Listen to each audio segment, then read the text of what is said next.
이모들이 주를 바랄 때, 주를 바랄 때, 우리 주를 바랄 때, 새 이모들이 주를 바랄 때, 주를 바랄 때, 우리 주를 바랄 때, 주님 통치하시네. 소망 구원 주시네.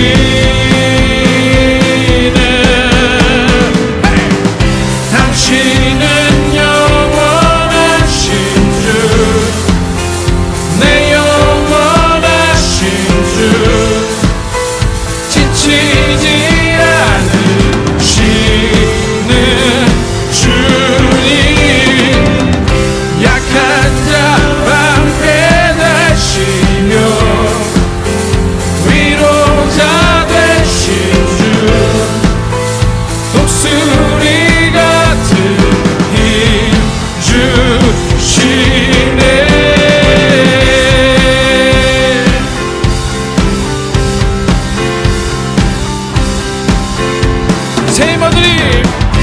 새 이모들이 주를 바랄 때, 주를 바랄 때, 우리 주를 바랄 때, 새 이모들이 주를 바랄 때, 주를 바랄 때, 우리 주를 바랄 때, 주님 통치하시네.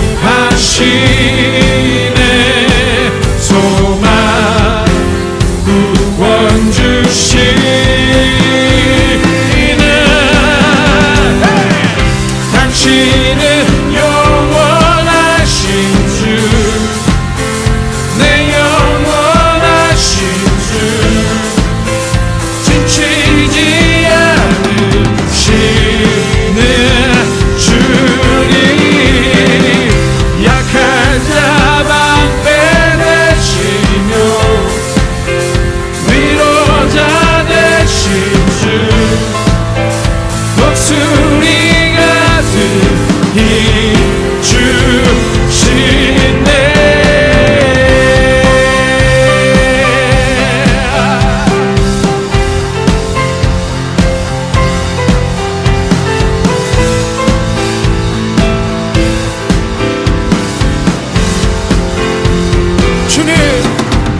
주님 통치하시네. 소망 구원 주시네. 주님 통치하시네. 소망 구원 주시네. 당신은 영원하신 주, 내 영원하신 주, 지치지 않으시는 주님, 약한 자 방패되시며 위로자 되신 주, 독수리 같은 힘 주시. 당신은 영원하신 주, 내 영원하신 주, 지치지 않으시는 주님, 약한 자 방패되시며 위로자 되신 주, 독수리 같은 힘 주시네.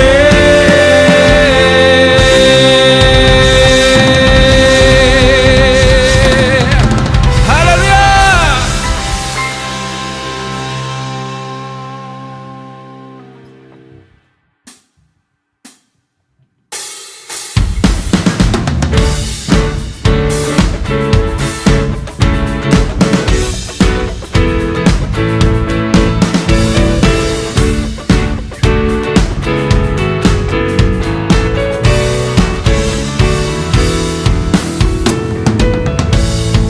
우리 함께 전심으로 찬양합시다. 하늘 위에 주님밖에, 하늘 위에 주님밖에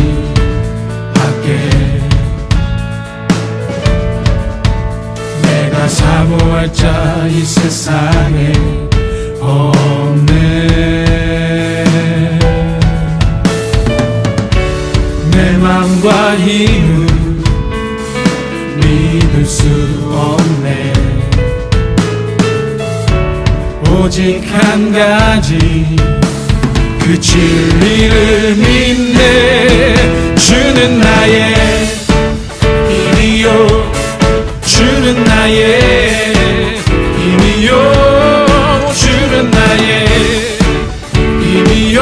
영원히 주를 의지한 주는 나의 힘이요, 주는 나의 힘이요, 주는 나의 힘이요.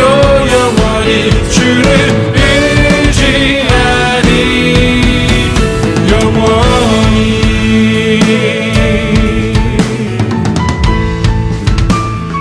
하늘 위에 주님밖에, 하늘 위에 주님밖에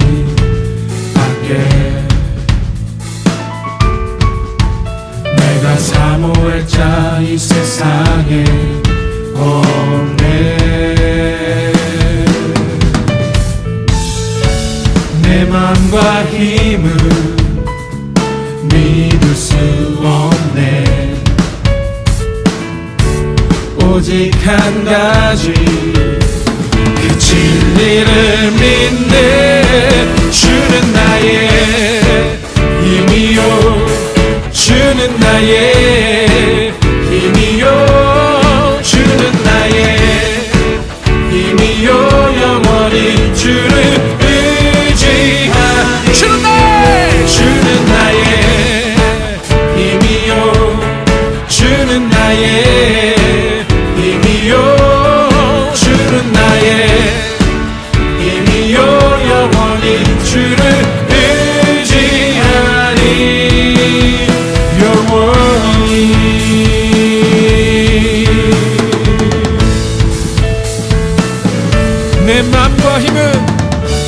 내 맘과 힘은 믿을 수 없네.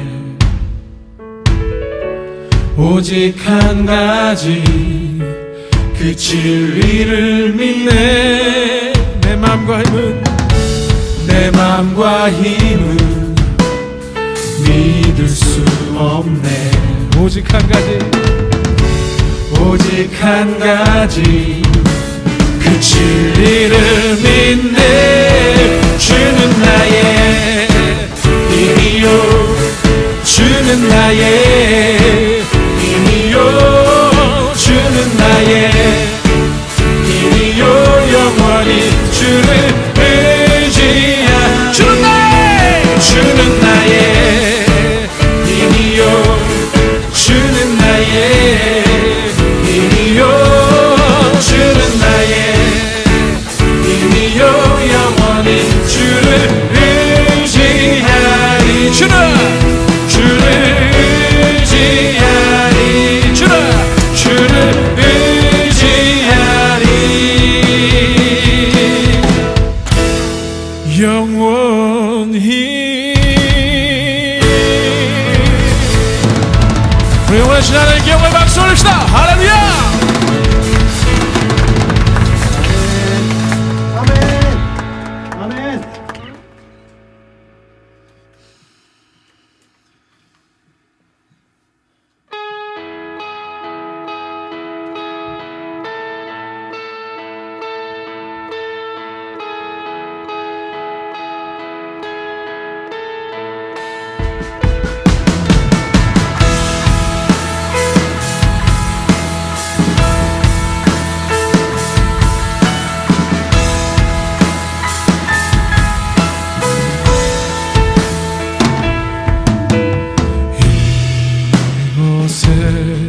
생명샘 솟아나 눈물 골짝 지나갈 때에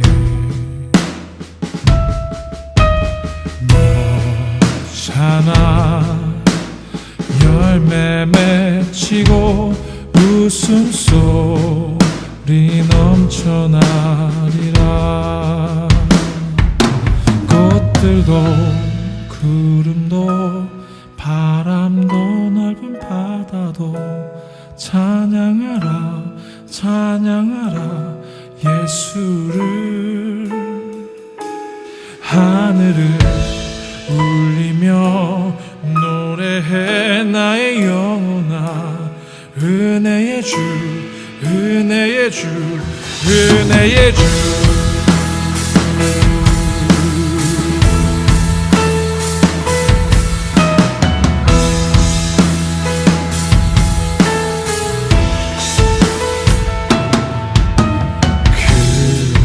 그날에 하늘이 열리고 모든 이가 보게 되리라.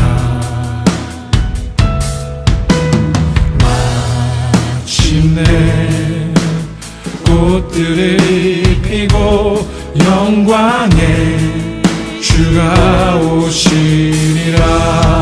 꽃들도 구름도 바람도 넓은 바다도 찬양하라 찬양하라 예수를. 하늘을 울리며 노래해 나의 영혼아. 은혜의 주 은혜의 주 은혜의 주. 꽃들도 구름도 바람도 넓은 바다도 찬양하라 찬양하라 예수를. 하늘을 울리며 노래해 나의 영혼아. 은혜의 주 은혜의 주 은혜의 주. 할렐루야.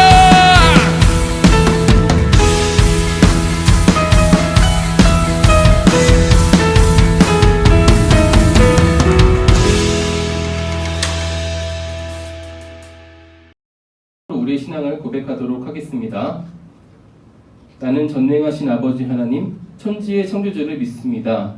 나는 그의 유일하신 아들 우리 주 예수 그리스도를 믿습니다.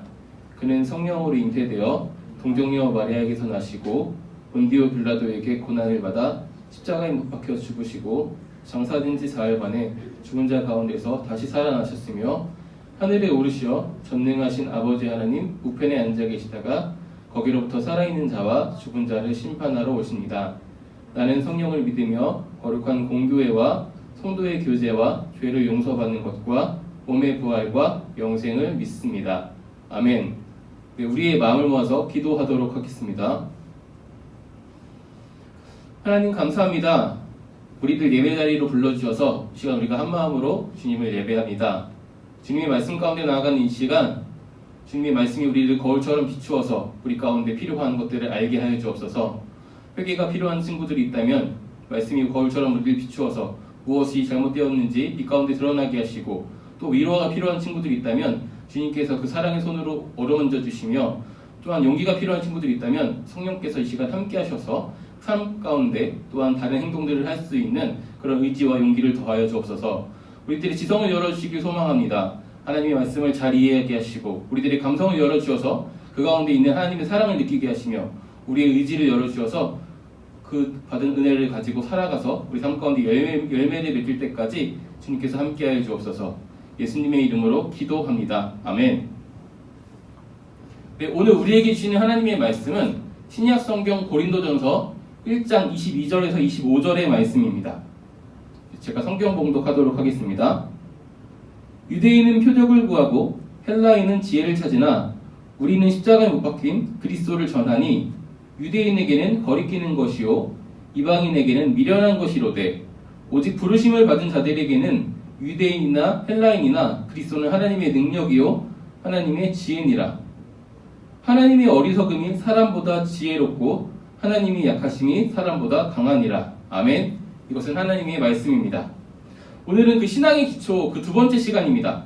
그래서 우리가 너무나 잘 알고 있는 십자가 그리고 하나님이라는 그 주제를 가지고 다시 한번 생각해보는 시간들을 가져보려고 하는데요. 그래서 오늘 말씀의 제목은 걸림돌과 희망이라는 제목으로 말씀을 나누도록 하겠습니다. 그 전에 우리가 지난주에 신앙의 기초 첫 번째 시간을 가졌는데요. 지난주 내용이 다 기억하시나요? 지난주에 우리는요, 선행은총 그리고 회개에 대해서 개념을 정리하고 한번 생각해보는 시간들을 가졌어요. 선행은총이 뭐였나요? 선행은총은 우리가 아직 죄인 되었을 때에 그리고 모든 사람들에게 하나님께서 먼저 하신 그 사랑의 고백이라고 이야기했었습니다.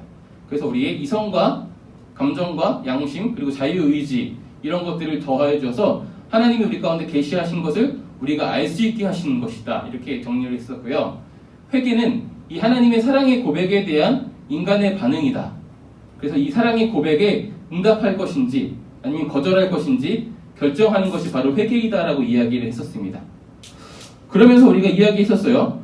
그렇기 때문에 우리가 구원받지 못함의 책임을 하나님께 전가할 수 없다. 하나님께서 우리를 구원하실 것을 계획하셨지만 우리가 구원받지 못한다면 우리의 회개와 우리의 고백이 없었기 때문이다 라고 이야기를 나눴었습니다. 그러면서 이런 이야기를 했었습니다. 우리는 이미 신앙인으로서는 전문가라고 불릴 만큼 충분한 시간을 신앙인으로 살아왔다. 그럼에도 불구하고 우리는 우리가 아는 것들을 우리의 입술로 우리의 언어로 잘 표현하지 못한다. 이것은 개념을 우리의 말로 정리해보는 시간이 없었기 때문이다. 이런 이야기를 했었고요. 또 성경이 우리에게 교훈하기를 소망의 이유를 묻는 사람들에게 말할 것을 준비하라고 했기 때문에 우리는 언제나 전할 것을 우리의 말로 정리할 수 있어야 한다. 이런 이야기도 나눴었습니다. 오늘은 이런 질문을 한번 해보고 싶습니다. 여러분들은 이미 신앙의 전문가시고 신앙인으로서 오랜 시간을 살아오셨으니 전도도 해보셨을 것 같아요. 그렇죠? 여러분들 전도 해보신 적이 있을 거예요. 그때 가장 어려웠던 것이 어떤 것이었나요? 네, 생각해보는 시간들이 잠깐 필요하겠죠. 그리고 혹시 누군가에게 그냥 교회 같이 한번 가볼래? 이렇게 하는 거 말고 내가 믿고 있는 것을 소개해서 내가 믿고 있는 것은 이런 것인데 너도 같이 이렇게 믿어볼래? 신앙생활을 같이 해볼래? 이런 권유를 해본 적이 없다면 만약에 그것을 내가 지금 누군가에게 핸드폰을 열어서 제일 처음에 있는 번호에게 전화를 걸어서 내가 믿고 있는 것을 소개를 해야 한다면 어떤 말이 가장 여러분들에게 어렵게 느껴질까요? 전도를 할 때 제일 어렵게 느껴지는 게 뭘까? 여러분들이 뭔가 생각을 했을 것 같아요. 그것이 아마 오늘 말씀 속의 제목처럼 누군가를 신앙의 다리로 이끄는데 교회가 되게 하는데 가장 큰 걸림돌이라고 생각을 합니다. 그렇죠? 그것은 오늘을 살아가는 우리뿐만이 아니라 성경의 시대를 살아가던 당시 바울에게도 있었습니다. 그 시대를 살아가는 신앙인들에게도 걸림돌이라고 여겨졌던 것들이 있었습니다. 그리고 그것은 신기하게 오늘 우리에게도 또 동일하게 여전히 걸림돌로 남아있어요. 그것은 바로 십자가입니다. 예수님을 믿는 사람들이, 예수님을 믿는 유대인들이, 이방인들이 예수님을 아직 알지 못하는 사람들에게 우리가 믿고 있는 것, 십자가의 도, 예수 그리스도를 전했습니다. 그랬을 때 유대인들은 거리꼈으며 이방인들은 미련하게 들었다라고 성경은 우리에게 이야기하고 있습니다.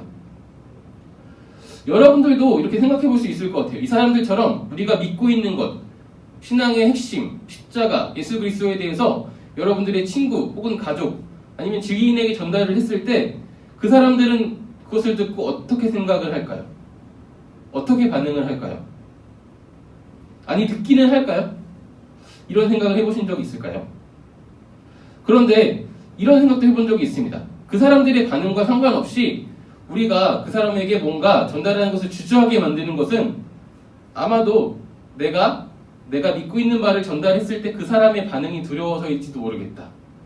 그 사람과의 관계가 어떻게 될지 모르기 때문에 섣불리 이야기하지 못하는 것일지도 모르겠다. 일정 부분 공감을 하시나요?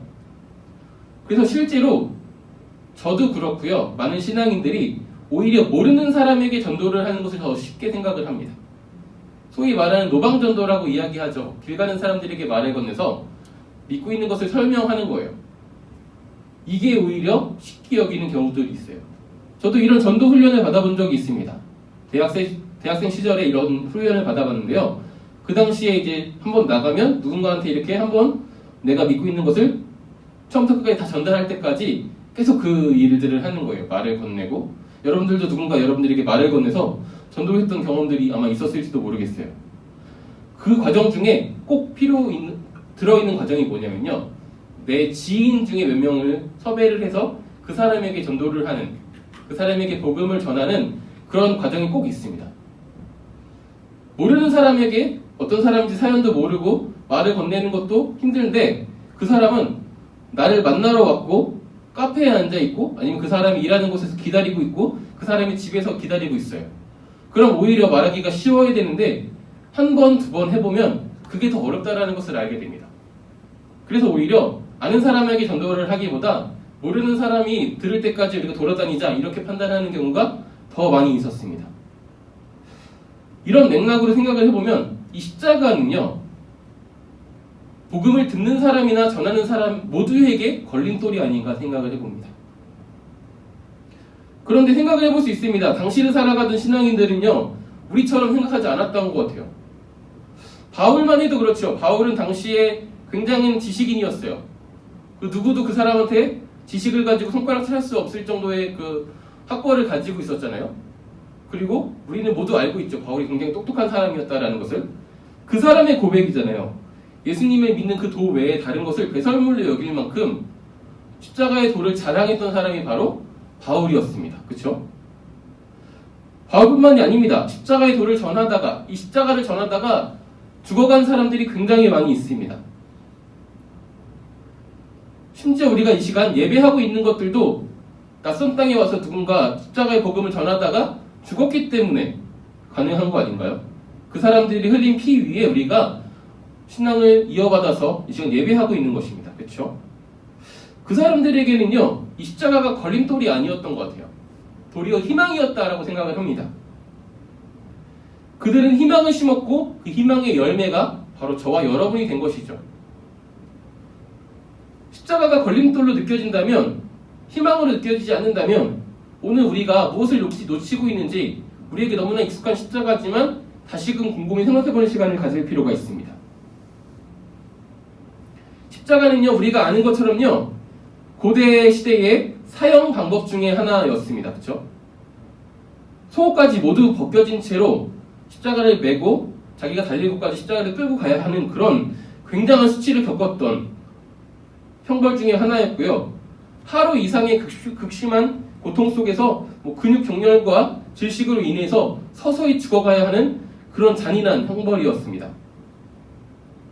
그리고 예수님께서 십자가에 달렸다는 그 사건은 역사적인 사건이었습니다. 이 십자가가 얼만큼 그 사람들이 잔인하다고 느꼈는지 로마의 철학자 중에 한 사람입니다. 키케로라는 사람은요, 로마 시민이나 자유인 같은 경우에는요, 십자가를 보거나 듣는 것이 아니라 생각조차 하면 안 된다라고 생각했습니다. 왜냐하면 그만큼 너무 혐오적인, 너무나 잔인한 비인간적인 방법이라고 생각했기 때문이죠. 자유인과 로마인은 십자가를 생각해서도 안 된다. 그 정도를 혐오했던 것이죠. 우리가 예수님께서 십자가에 달려 돌아가신 그 이야기, 우리가 믿고 있는 그 핵심들을 예수님을 알지 못하는 사람들, 믿지 못하는 사람들에게 전하면 그 사람들이 어떻게 반응할까요? 그 사람들은 아마 무시하거나 아니면 그것이 나에게 아무 의미가 없다라고 느꼈을 것 같습니다. 오히려 그 사람 중에 어떤 영적인 세계, 신앙 이런 것들에 관심이 있는 사람들은요, 그게 오늘에 살아가는 나에게 어떤 답을 줄 수 있는지를 물어봅니다. 그렇죠? 그리고 이런 답과 영향을 주지 못하는 그 역사 속의 사건은 무용하다 이렇게 표현할 것입니다. 그 사람은 오히려 우리보다 더 깊숙하게 영적인 세계를 탐하고 형이상학적인 어떤 곳에서 답을 찾으려고 할 것이고 초월적인 어떤 진리를 알려고 할 것이고 영적인 세계를 탐할 것입니다. 그것을 위해서 명상을 하기도 하고 요가를 열심히 하기도 하고 어떤 고행을 하기도 하고요.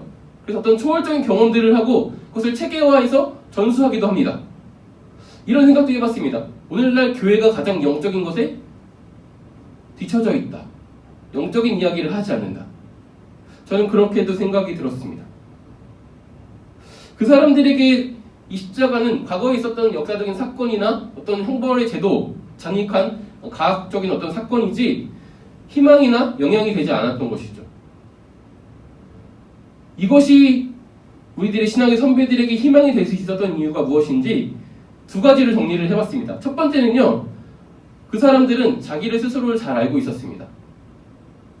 우리는 죄인이라는 것을 부인하지 못했다라는 것이죠.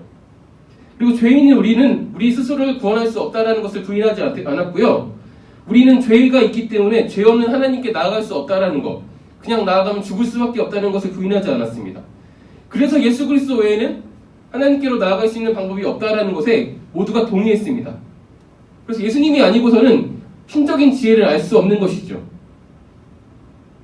이것이 바로 고대인들이 이야기했던 로고스의 개념입니다. 그래서 예수님을 로고스로 비유하고 있는 것입니다. 신의 지혜를 사람에게 알려주는 어떤 말씀인 것이죠.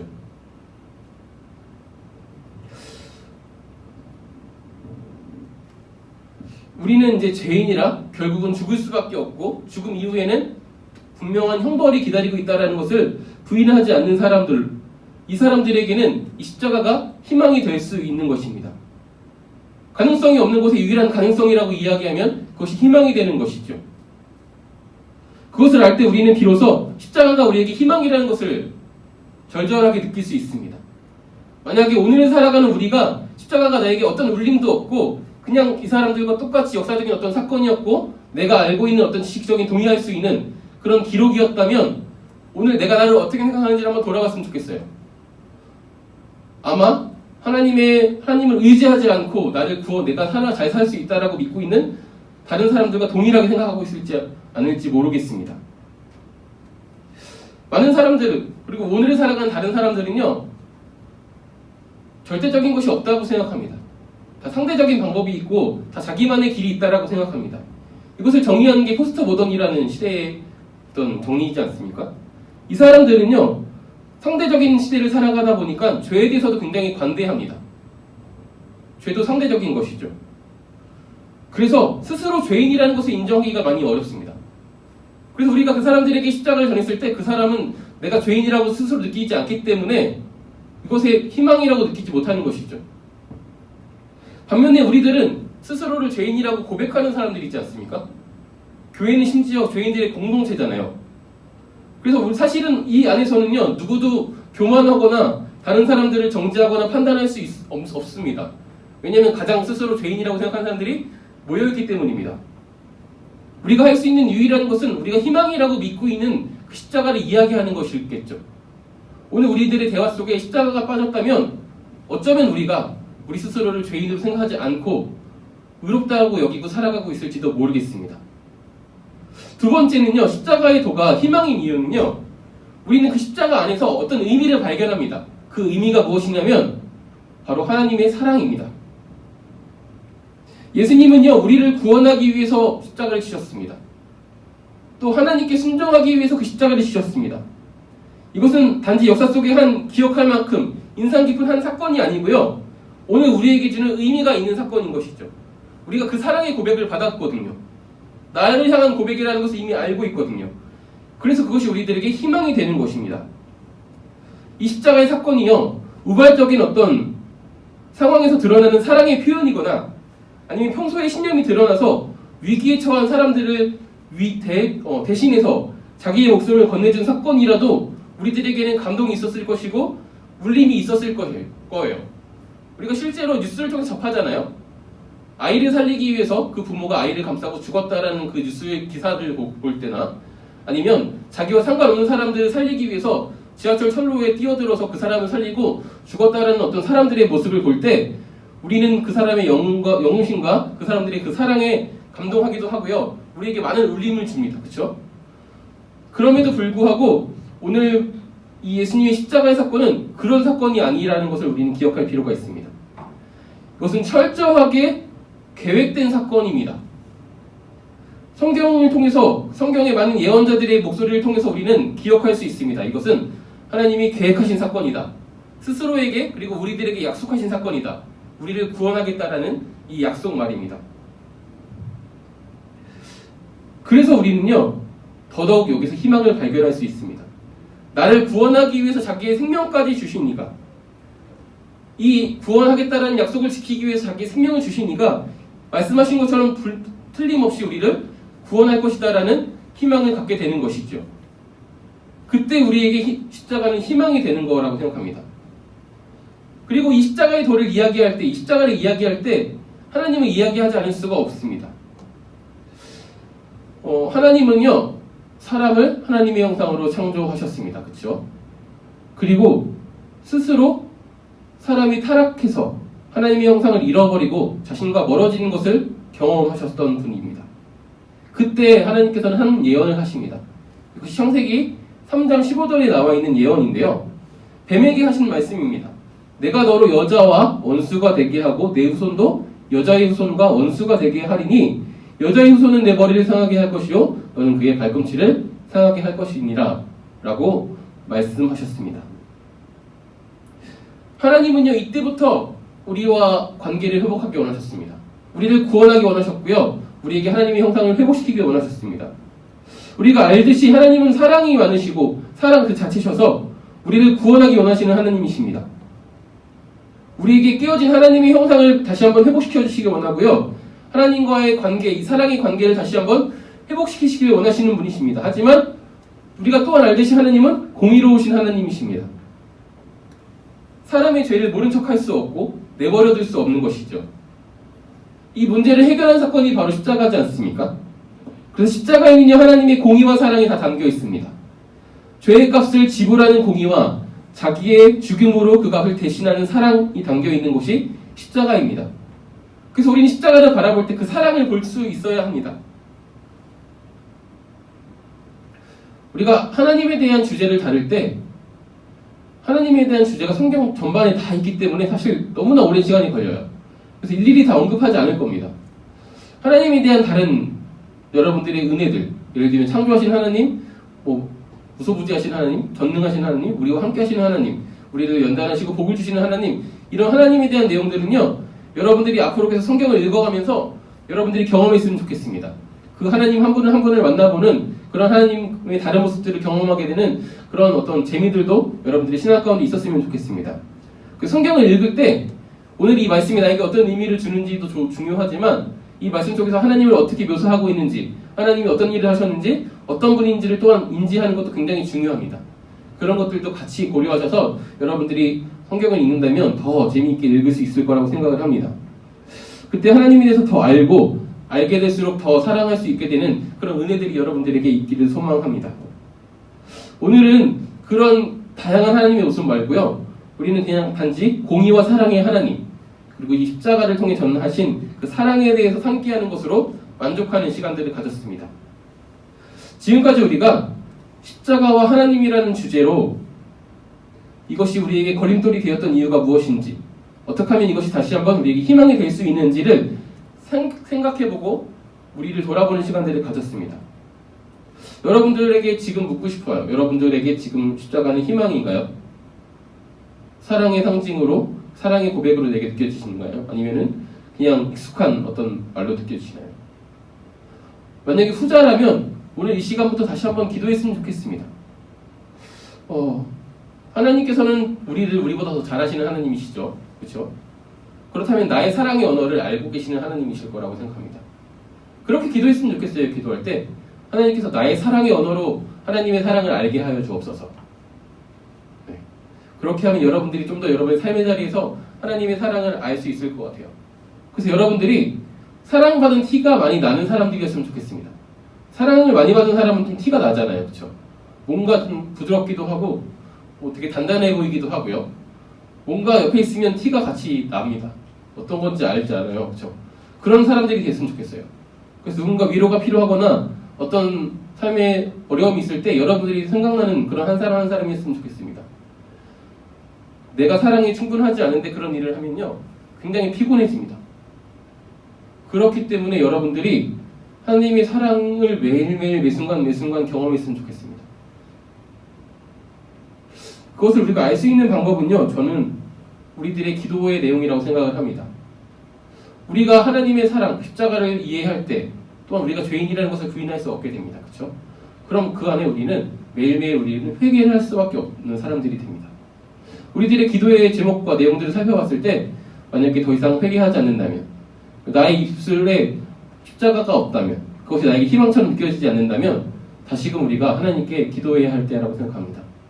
나에게 하나님의 사랑을 경험할 수 있는 그런 은혜를 허락해달라고. 그리고 내가 그것을 부인할 수 없게 해달라고. 저에게도 이런 일들이 있었어요. 제가 초등학교 6학년 때 있었던 일인데요. 제가 그 당시에 작년 예배에 참석했다가 들었던 하나의 찬송가가 굉장히 제 마음을 울렸습니다. 제가 이야기한 적이 있었는데 예수 나를 위하여라는 찬송가 144장의 내용이 초등학교 6학년 때 저에게 뭔가 제 이야기로 들렸었어요. 그 찬양을 듣고 묵상을 하는데 저도 모르게 계속 회개를 하고 있는 저를 발견했습니다. 그 이후에 한 일주일 정도를 계속 맨날 회개를 했던 것 같아요. 하나님의 사랑을 안다는 건 아마 이렇게 나를 안다라는 것일 수도 있고요. 하나님의 사랑을 안다라는 것은 다른 것들이 눈에 들어오지 않고 그 사랑만으로 충분히 만족할 수 있다라는 또 삶의 고백, 삶에 드러나는 것들이 있을지도 모르겠습니다. 이런 은혜들을 여러분들도 같이 경험했으면 좋겠습니다. 그래서 이 시간 기도할 때는요, 그렇게 기도했으면 좋겠습니다. 내가 하나님의 사랑을 아는 것을 넘어서, 지식적으로 동의하는 것을 넘어서 실제로 경험하길 원합니다. 나의 사랑의 언어로 주님께서 나에게 찾아와 주셔서 그 사랑을 부인할 수 없게 하시고 내 삶 가운데 하나님의 사랑이 가득해서 그 사랑을 전하고 자랑하는, 그래서 하나님의 사랑이 십자가가 능력이고 지혜라고 고백할 수 있는 그런 한 사람 한 사람의 신앙인이 되게 해달라고 우리 마음을 모아서 함께 기도하도록 하겠습니다. 기도하겠습니다.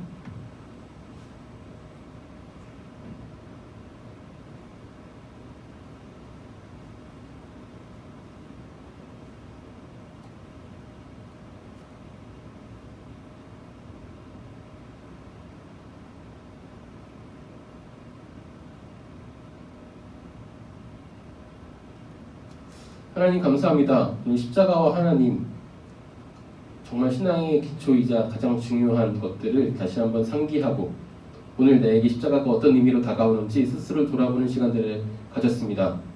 하나님, 우리가 십자가 안에서 희망을 발견하기 원합니다. 그 안에서 사랑을 발견하기 원합니다. 그것이 능력이고 지혜라고 고백할 수 있기를 원합니다. 그렇게 소망하는 한 사람 한 사람의 청소년에게 주님 찾아가 주셔서 주님의 사랑을 느낄 수 있도록 충만하게 일하여 주옵소서. 그들의 사랑의 언어로 이야기하여 주셔서 부인할 수 없게 하시고 매일매일 하나님의 사랑을 더 알아가서 그 사랑 때문에 하나님을 사랑하며 그 사랑이 티가 나서 주위로 흘러넘치는 그런 사랑이 많은 한 사람 한 사람의 하나님의 자녀가 될 수 있도록 함께하여 주옵소서. 예수님의 이름으로 기도합니다. 아멘. 봉헌 시간입니다. 준비하신 예물을 하나님께 드리도록 하겠습니다.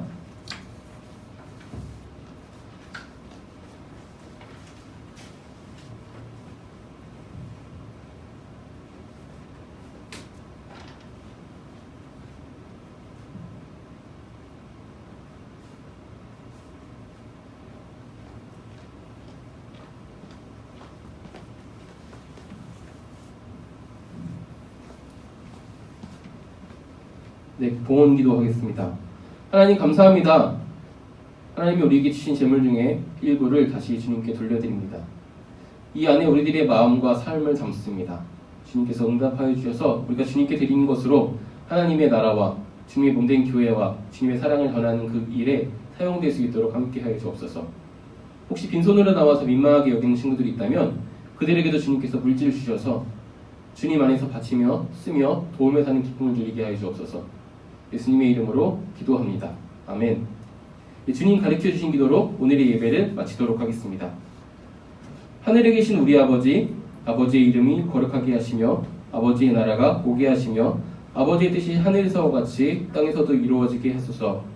오늘 우리에게 일용할 양식을 주시고 우리가 우리에게 잘못한 사람을 용서하여 준 것 같이 우리 죄를 용서하여 주시고 우리를 시험에 빠지지 않게 하시고 악에서 구하소서. 나라와 권능과 영광이 영원히 아버지의 것입니다. 아멘.